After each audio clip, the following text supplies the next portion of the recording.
A lot of things that you should look out for when you're buying a car. And it depends on, are you going to get it from a car lot, or are you going to buy it from somebody off the street, a private seller? So first I'll say private sellers. What happens a lot of times is you're either going to see an ad maybe in a newspaper or probably Craigslist, which is the huge market where people are buying and selling their cars at. So Craigslist. One thing to look at is if it really is a private dealer, because now you have a lot of wholesale dealers that pose as private sellers. They're not really private, they run a business. So be aware of that. If they say that they're a private seller and they're really a dealer, red flag, why are they doing that? Okay, they might have something to hide, you don't know. Second, take someone with you. Take an experienced person with you. Your Uncle Bobby might not know a whole lot about the cars itself, but at least it'll give it a fact that somebody else isn't going to try to swindle you. A lot of women, I'm just going to be very frank, a lot of women have money. A lot of women are the ones who are buying cars. So women, when you go out to go get your cars, take a man with you, a knowledgeable man that knows something about the cars. If you're going to the lot, take a man with you so he can understand what another male salesperson is probably trying to push on you. As a female, a lot of times you don't have a lot of knowledge about cars, whether it be the financing aspect, whether it be the mechanical aspect, whether it be the appreciation or depreciation value of your car. You don't know that a lot of time.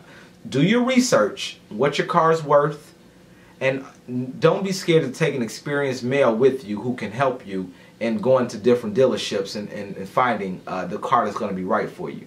Now, when you're buying a car on the street, let that car run for a good 20 minutes.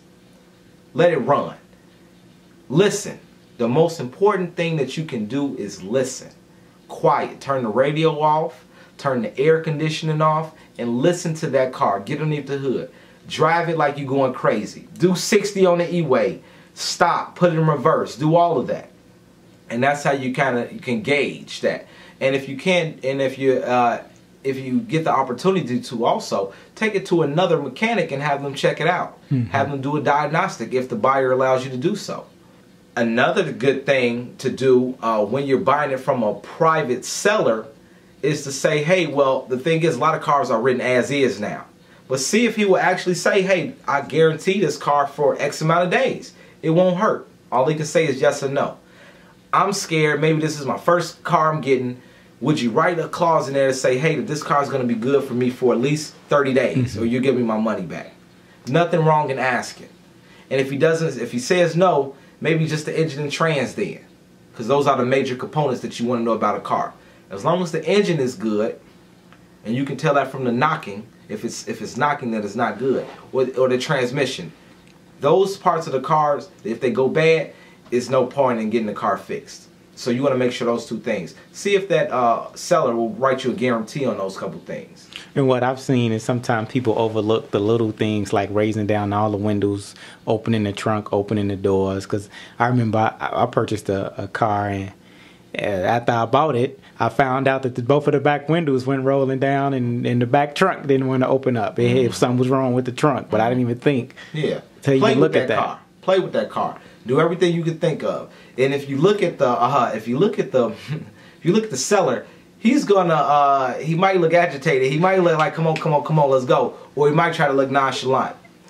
But don't be afraid to take your time and play with that car. And don't be afraid to walk away from a deal also. Don't be afraid to ask questions, but let's just face it, a lot of time when you're buying the cars from somebody that you don't know. And I've seen a lot of disputes come out over cars with people that they did know. Said, hey, this is a good car, and it ended up not being one. Now, with that being said, a car is like any other mechanical thing. There's no timetable on when they will go wrong. You don't really know when a car is going to die out. You have brand new cars that mess up. Toyota just had a recall and lost millions of dollars because these cars were defective. It's a brand new car. You don't know when that car is going to go bad. So you can't, you're always taking a chance. And as I always say too, when you're buying a car, it's not the end all be all unless you're buying a brand new car. If you're buying a used vehicle or pre-driven vehicle, then you might have to put some new tires on there. You might have to put a few $100s in there to get to how you wanted to do it. Just like if you buy a new house, you might have to paint a wall or two. Don't go into it being that this is it. Go into a bid and say, hey, this is what I want, and I'm ready for everything that comes with it. Do your research on the car you want. Do your research on the car that you have if you're doing a trade-in. Look at the Blue Book value. Now, the Blue Book value and the Edmunds value can be a little bit inflated, but take that and it should be around that vicinity. Don't be afraid to walk away from a deal. Don't go car shopping while you're desperate. That's a big thing too. Don't go car shopping while you're desperate. Make sure that you know that you got a full stomach and everything good, and you good for the day before you go car shopping, because it's not a one-day process. It takes time. If you go in rushing, you're gonna end up busted.